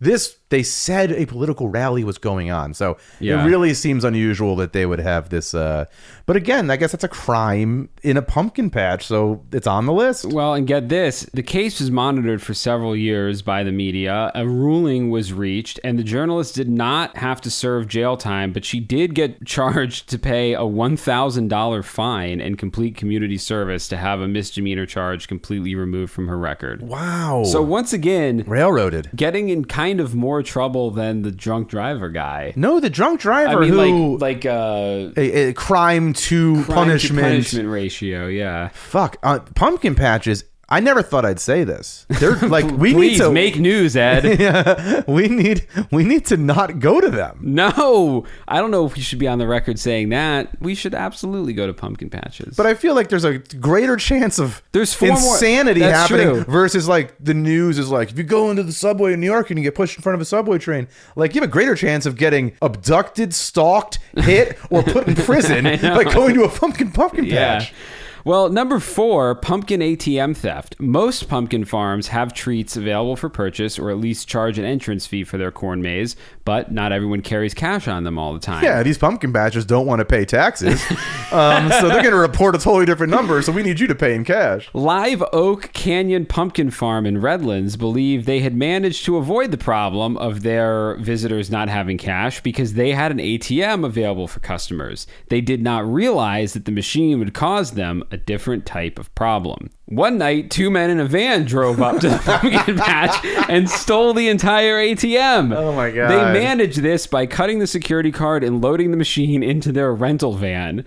However, the team was caught on surveillance discarding the machine after breaking into it. The authorities recovered the ATM and calculated the thieves had gotten $19,000 out of it. Oh my God, that's a lot of pumpkins. Both men were eventually arrested and sentenced to jail time, and the police were able to recover $2,000 of the money from the Pumpkin Farm's ATM. Okay, it sounds like there's like $17,000 in those cops' pockets. Yeah, they were like, wow, hail us, the conquering hero police. We've retrieved $2,000. And by the way, it seems like they had this a night. So what the fuck did they? So some people took that money, dude. Yeah, it's floating. Number 3, we make a return to a highly criminal pumpkin patch.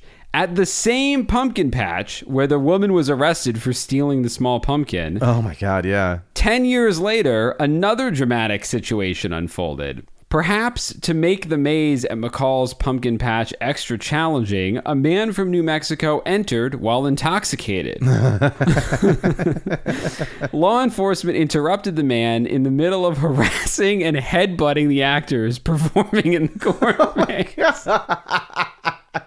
That is just an inappropriate behavior. Yeah. Deputies reported they could smell alcohol on his breath as he got in their faces and refused to exit the pumpkin patch peacefully.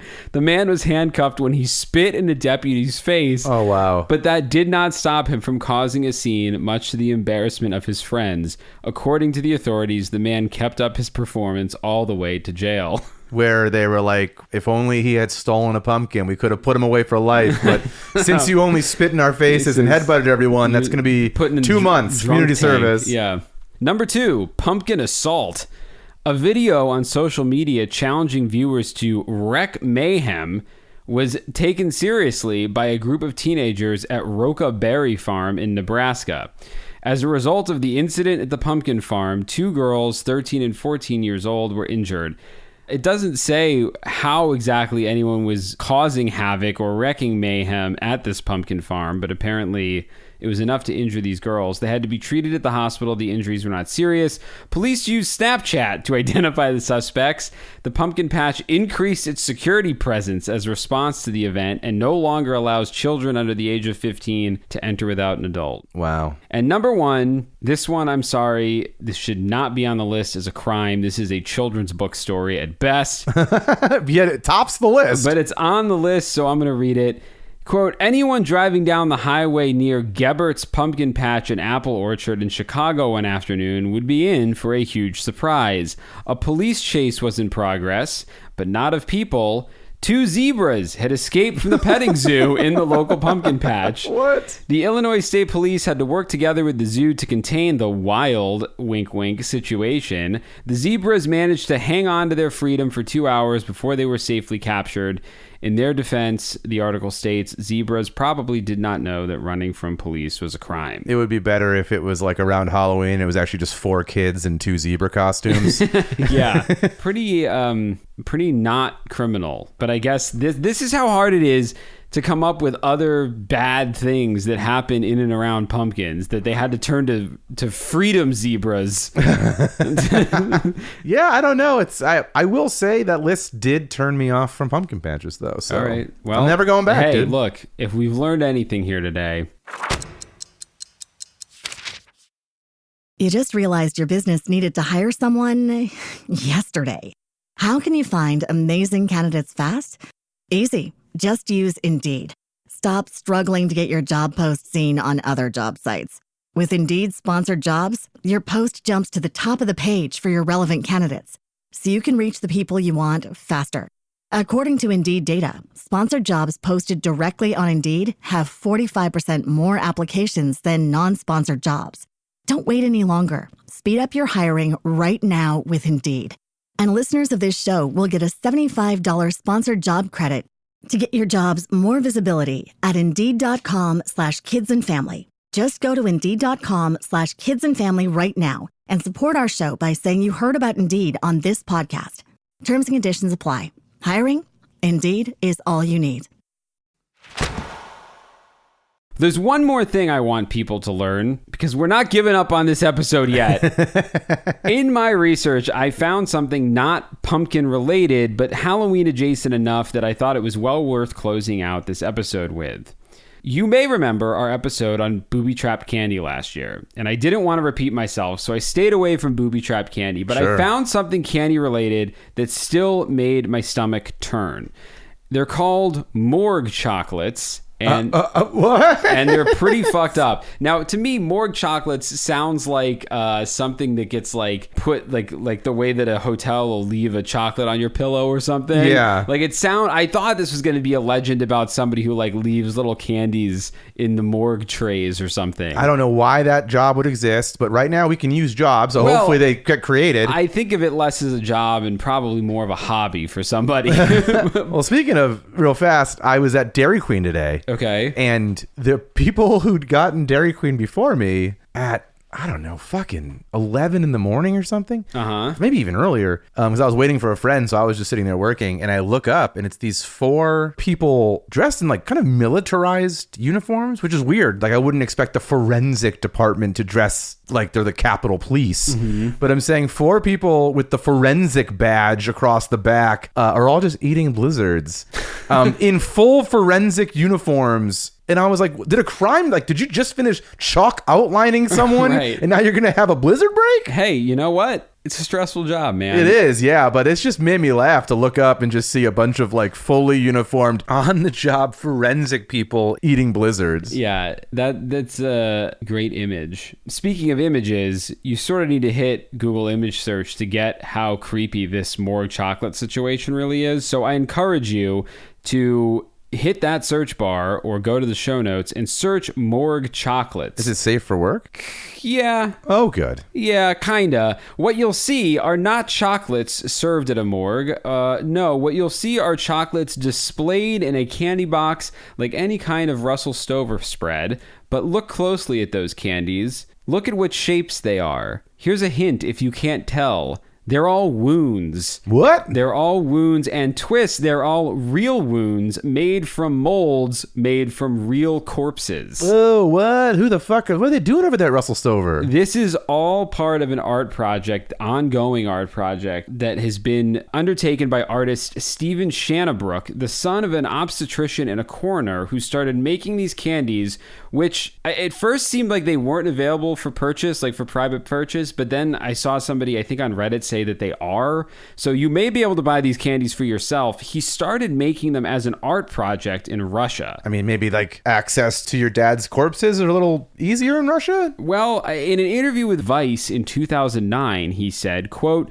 "I was living in Holland at the time, and a curator asked me to go to Russia with a group of Dutch artists, and I had just made an edition of chocolate teeth I called..." Oh my God, sir.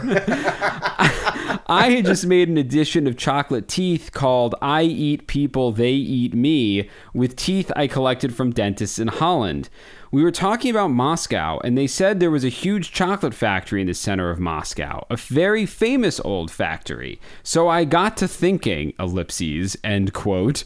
And I guess what he was thinking was that he could go to morgues in Russia and make molds from the fatal wounds of anonymous victims, including gunshot wounds, stitched skin, protruding eyeballs, and then create chocolates from those molds. I mean, what is that?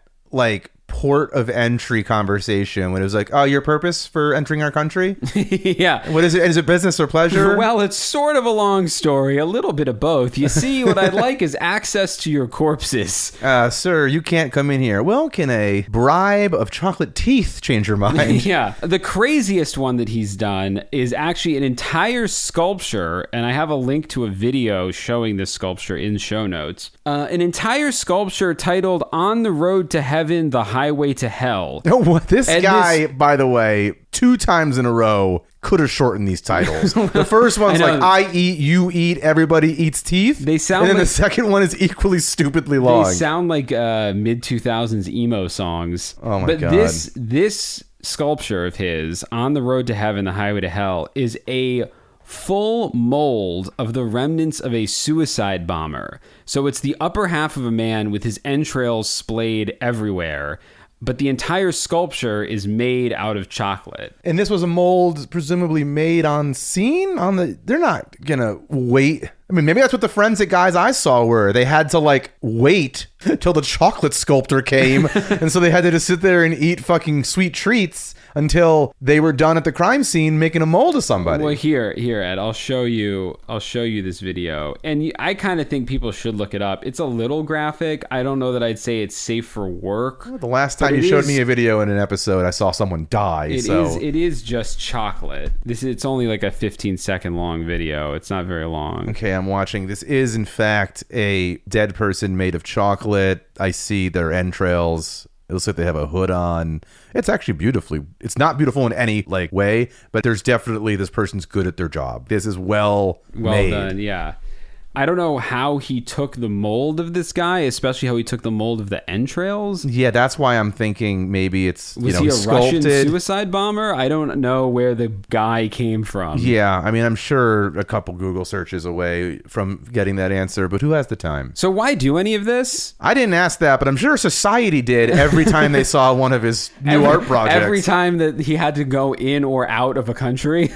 Steven explains himself in an interview I found on this kind of random blog. I think the original interview might have been in Russian, and what I'm reading here is a bit of an odd translation, but you'll get the idea. He's a Dutch guy who went to Russia. I think he was he's an American who was with a group of Dutch artists in Holland, and they brought up this idea of going to Moscow. Okay. So anyway, you are who you hang out with. Steven says, it is exactly the banality of the chocolate that makes the image so powerful, because the viewer is caught off guard, I'd say. Yeah. The familiarity, smell, and the hidden psychological effect of chocolate are the most influential aspect of the Morgue Chocolate series. By exhibiting wounds in a chocolate box motif, the mold of a shotgun wound to the face becomes desirable to the viewer. No, it doesn't. You're wrong, sir. You can put whatever you want in your paragraph on that plaque next to it. Also, where is this taking place? You turn the heat up in that room, it's just a box of goop. Well, just like the person whose mold this was taken from. Yeah. Even though one would not admit it, the desire is there, and so begins the conflict for the viewer. Don't get me wrong, I'd eat it. This smell is overpowering to the point where you cannot come to grips with what one is seeing, so much so that you begin to wonder what you are really looking at. So yeah, I guess it's true. There is a different dimension to viewing these Morgue chocolates in person, because you are experiencing them as candy much more than when you just see them visually. I mean, you are getting the smell. I would split a box of fucking face wounds with someone. For sure. I mean, it's just because really, chocolate's chocolate. We eat fucking chocolate bunnies. The big question here is, why did he not fill them all with like different fillings? Like, oh my God, who has the time to make the map? A popped eyeball filled with marshmallow, or a shotgun blast to the face filled with raspberry jam? I think because there's no intention to eat these, maybe. I guess. How is it, he says, that we should desire to eat the representation of... Hold on, I should try to do this without laughing.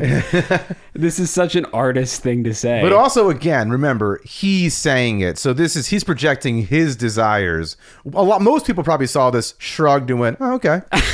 Right, but he couldn't call the collection whatever. Yeah. Quote, how is it that we should desire to eat the representation of another's pain? The chocolates are made, in a sense, to be digested mentally or physically, removed for the living to process again, but not to acquaint us with death per se, but to nourish life. Consumption alone has become the manner in which life is sustained. In this state, life's processes cannot come full circle.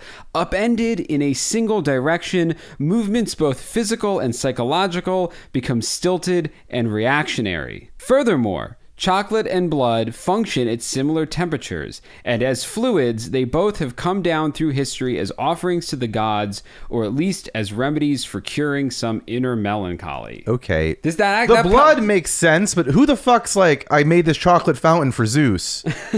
Like, nobody's fucking... doing chocolate? The Aztecs had they would drink like hot chocolate, or their version of hot chocolate, which was a much thicker, denser, I didn't richer. know that. Yeah. It was hot chocolate, and the consuming of chocolate, at least in Aztec cultures, was a communion with the gods kind of thing. But is cocaine made from cacao beans? Yes. I mean, that's out there. Fucking, there you dude, go. Like, chocolate's a hell of a drug, dude. Chocolate's a hell of a drug. Put that down for button of the month. Here it is. Chocolate's a hell of a drug in like curved font over just a pile of white powder. Oh, shit.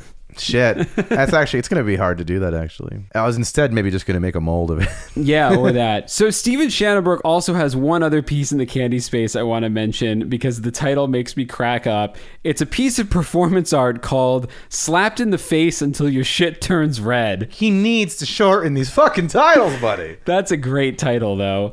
Here, standing against a white wall, Shanabrook places a cotton candy machine modified with fans in front of his face that slaps him with the red and fluffy substance. According to the artist, the cotton candy performance for me is a simple gesture to conjure up feelings of forcing one's beliefs on others, even beliefs that seem sweetly correct. This action is the interpretation of a mental torture for the unwilling recipient. So it kind of sounds like, who is that girl that did the I Make Shitty Robots or whatever on YouTube? Oh my gosh, she's great. Simone Gertz? Yeah, she is great. But slapped in the face until your shit turns red sounds like a machine she would make. Or would tell you later that the intention was to comb my hair and it ended up slapping me in the face till my shit turned red. Yeah, well, instead... This guy set out to do this. This is somebody's kid that they have to then explain to people. I also did leave out, I must have accidentally I didn't type this in here, and this, I guess, is sort of an important fact when it comes to this artist. He did spend some time in his youth working at a chocolate factory. So he did have some connection to the idea of a chocolate factory and chocolate making, and it wasn't completely out of left field. I kind of feel like if we dug a little deeper, it's like, oh, his parents owned the chocolate factory. His dad was one of them was an obstetrician and one was a morgue technician. Oh yeah, so they're making so money. It is. They got a little cash at the house. Speaking to his, the morgue technician, chocolate factory work. I guess all I was saying is these seem kind of like artistic endeavors where you have a safety net in your life in order to pursue them. Yeah. Yeah, true. Don't know how much money's going to be in 73-word titled Chocolate and Cotton Candy Rile People Up art. To be fair, I would love to live in a world where there is a lot of money in that, so... Or just a universal basic income so we can go off and... Or just, or live in a world where you're born into privilege. Suffice it to say, Steven Shanabrook, if you're listening to this, I would love to know what you would do with gummy bears. So hit us up when you get to them, because I'm sure it's going to be a masterpiece. I don't know. Gummies actually very difficult to manipulate and deal with, I think. So I think like gelatin and stuff. He's not prepared. I don't think he's at that fucking level. He's not at that fucking level. Yeah. Who do you think you are, Jeff Koons? Yeah. No.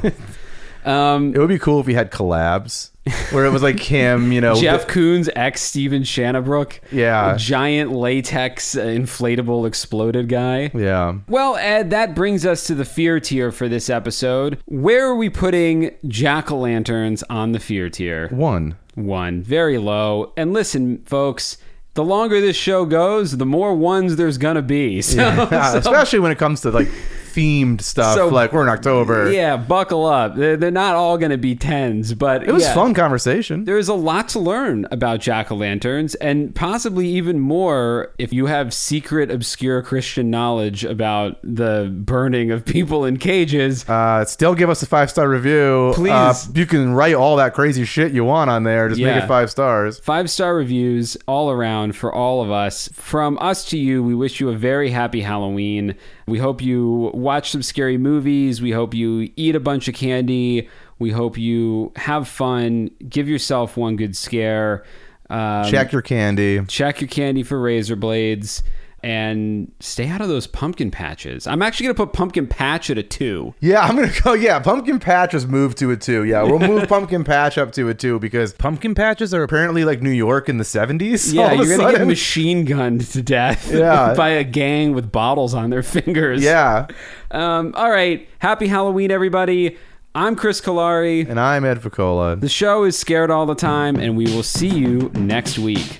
Scared All the Time is co-produced by Chris Cullari and Ed Voccola. Written by Chris Cullari. Edited by Ed Voccola. Additional support and Keeper of Sanity is Tess Feifel. Our theme song is the track Scared by Perpetual Stew. And Mr. Disclaimer is... And just a reminder, you can now support the podcast on Patreon and get all kinds of cool shit in return. Depending on the tier you choose, we'll be offering everything from ad-free episodes, producer credits, exclusive access, and exclusive merch. So go sign up for our Patreon at scaredallthetimepodcast.com. Don't worry, all scaredy cats welcome. No part of this show can be reproduced anywhere without permission. Copyright Astonishing Legends Productions. Good night. We are in this together. Together. You just realized your business needed to hire someone yesterday.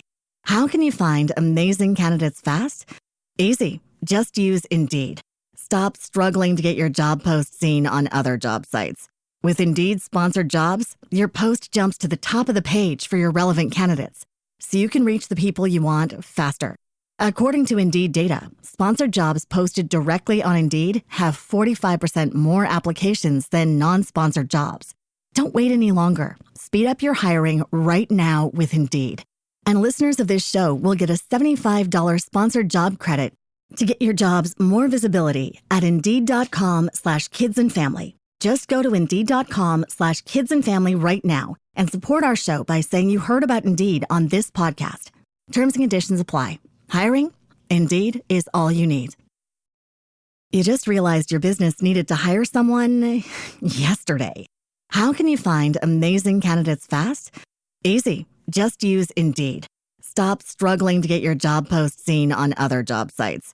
With Indeed sponsored jobs, your post jumps to the top of the page for your relevant candidates, so you can reach the people you want faster. According to Indeed data, sponsored jobs posted directly on Indeed have 45% more applications than non-sponsored jobs. Don't wait any longer. Speed up your hiring right now with Indeed. And listeners of this show will get a $75 sponsored job credit to get your jobs more visibility at Indeed.com/kidsandfamily. Just go to Indeed.com/kidsandfamily right now and support our show by saying you heard about Indeed on this podcast. Terms and conditions apply. Hiring? Indeed is all you need.